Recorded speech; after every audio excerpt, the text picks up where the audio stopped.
Hi, welcome to NicheCraft. My name is Cassie and I'm your host. And today I wanted to show you how to do this really easy stitch here that I'm really loving. This stitch is great for blankets, sweaters, scarves, just about anything that where you want a somewhat textured stitch, but also one that's breathable. And that's what I love about this stitch, is because it's just right. If this is on a garment for the summer, for example, it's just breathable enough to where it's not going to be too hot, right? But if you're feeling like a little chilly and you put on a sweater that's made from this stitch, it's just thermal enough, if you see with that texture, that it's going to help keep you a little bit warm. So I call this stitch the Goldilocks stitch. Now, I don't really know when I actually learned this or exactly how I came up with this. I don't know if I just kind of came up with myself or if I learned it, but I call it the Goldilocks stitch and I love to use it and I want to teach it to you guys now. All right. So one thing about this stitch that I really love is that it is reversible. So what it looks like on one side is going to look basically the same on the other side. And here I just have a piece that I was working on earlier. I'm going to be doing this with a different yarn when I show you, but I just wanted to show you this is what it looks like on one side and then this is what it looks like on the other side. So it is a reversible stitch.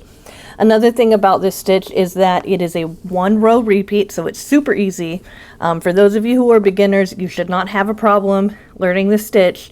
And also, all you really need to know in order to do this stitch is how to do a single crochet and maybe how to do a double crochet. So let's go ahead and get started. For this tutorial, I'm using Red Heart Super Saver in the color Fruity Stripe. And I wanted to draw your attention right here. Let me go ahead and zoom in so you can see better. So right here with the suggested hook size, it says to use a 5.5 millimeter or a US size I or a 9 hook, all right? So the hook size is actually what makes this stitch so great. What you're going to do is whatever yarn you're working with, this is suggested hook size, you're going to go up by 2 hook sizes, and that is what's going to create this mesh, okay? Because it's going to look real loose, you know. Now, from far away, it's not going to be that loose. It's not going to look that way. But as you're working with it, you're going to notice that you're going to be using a lot of like real loose stitching. And that's intentional. I'm going to go ahead and zoom back out now. So in the case of this yarn, I'm going to use a 6.5 millimeter or a size K hook. All right. Now that we have the right hook size and our yarn, we're ready to make this pattern. So the chain multiple is going to be 2 plus 2. And what I mean from that is we're going to make a slip knot and put that on our hook, right? And we're going to make chains of 2. So 1, 2, 3, 4. Right?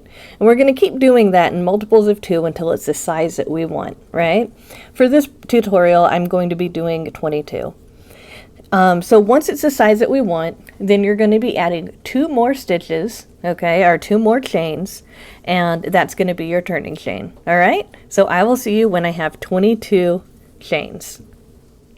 Hi guys, I'm back and I have 22 chains, and I'm now ready to start the actual stitch. So in order to start the first row of this stitch, I am going to count 2 chains from my hook, okay? So we don't count the one that's on the hook. We count, there's 1, and then there's 2, okay? And then that 3rd chain from the hook, that's where I'm going to put my first stitch. So the way that we're going to make this stitch is going to be like we're doing a single crochet, but then we're going to forget about it. Then we're going to do another single crochet. So let me go ahead and show you what that's going to look like. So in the 3rd chain from my hook, I count 2 chains. In that 3rd chain, I'm going to put my hook in there. And I'm going to pull up a loop just like I would do if I was doing a single crochet. All right.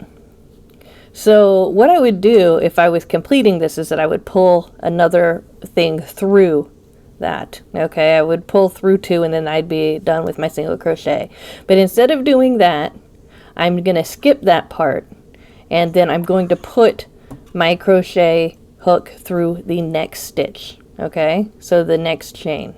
Putting it through the next chain, and I'm going to pull up another loop. Okay, so now we have 3 loops on the hook.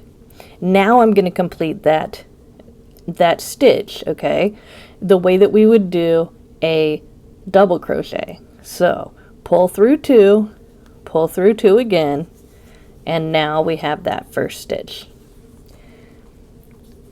Now I'm going to chain 1. Okay, so without skipping a stitch, okay, we're not going to be skipping stitches in this. I'm going to go into the next stitch right here, and I'm going to do the exact same thing. I'm going to put my hook in the next chain, pull up a loop, and then I'm going to just forget it. I'm going to go through the next chain, pull up another loop. We have 3 chains on the hook. Now we're going to pull through 2, pull through 2 again, all right, and then we are going to chain 1. All right, so that is going to be the repeat until you get to the end of your chain. So let me go ahead and just show you one more time. We put the hook into the first chain in there, pull up a loop, then forget about it. We're going to put the hook into the next chain, pull up a loop. Okay, now we have 3 loops, pull through 2, and then pull through 2 again, and then we chain 1. All right, so let's keep on doing that until we get to the very end. I'll meet you back up when I'm at the very end. All right, so I'm at the end of my chain and I am on the very last stitch, and I just wanted to show you that I'm going to pull through 2 and then pull through 2 again, and that is going to be my last stitch. All right, so now this is going to be the row repeat. On row 2 through the end of your work, what you do is that you first chain 2, 1, 2. Then you flip your work, and going into this first loop right here, okay, we're going to put the, we're going to make the same stitch that we did before, okay? So put your hook underneath there and pull up a loop, all right? Next, we're going to go into this space right here, okay? The space made from that chain. And we're going to put that under there and pull up another loop. So now we have 3 loops on our hook, just like we did before. We're going to pull through 2, pull through 2 again, and then we chain 1. All right? So we're going to go ahead and continue to do that, just like we did for the first row on every single one of these. So put your hook through this right here, pull up a loop, okay, put it through the chain space, pull up a loop, pull through 2 again, and then chain 1. So we're going to continue to repeat this over and over until we come to the end of this chain, okay? And I will meet you there. All right, so I am at the end of row 2, and this is a row repeat. And I just wanted to show you that I have one more stitch left. So in this last stitch, now I just made my stitch and then I chained 1. In this last stitch, all you're going to do is put in a single crochet. And a single crochet is you put your hook underneath that stitch there, pull up a loop, and then pull through 2. So that is how we finish the rows, okay? Now we're going to chain 2, turn our work, and we're going to do the exact same thing, okay? And if you look at your work so far, you will definitely be able to see that you have this nice mesh material, but it's also textured, so it does create like a thermal effect as well. So what I'm going to do is I'm going to just work through this next row, and I'll meet up with you when I get to the very last stitch, just to make sure that we know how to turn. And then I think you're going to be good to go. Just to remind you, you go into the next stitch right here, pull up a loop, You go into the next stitch, pull through 2, and then pull through 2 again, and then you chain 1. And you continue to do this until you get to the very end. Don't forget the chain 1.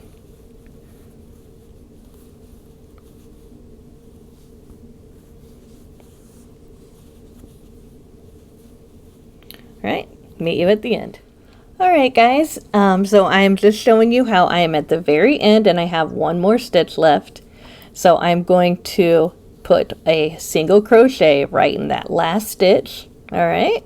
And then I'm going to chain 2 and turn my work. And now I'm going to continue on with a stitch repeat until my work is as long as I like it. I hope that you guys have enjoyed learning the Goldilocks stitch with me. It's a really fun stitch. It's easy. It works up really quickly and it makes a really nice versatile fabric that you can use for all sorts of different kinds of projects. I personally like to use it for blankets, but like I said before, you can use it for all sorts of things like clothing, scarves, just about anything you can think of. This is a great stitch to use. Thank you so much for watching this tutorial to the end. I hope you enjoyed it. If you did enjoy it, please give it a thumbs up. And if you like videos like this, just know that I post stitch tutorials often, and this is a yarn content channel, so I do post other things having to do with yarny goodness. Thank you so much, and I will see you soon in another video. Bye for now.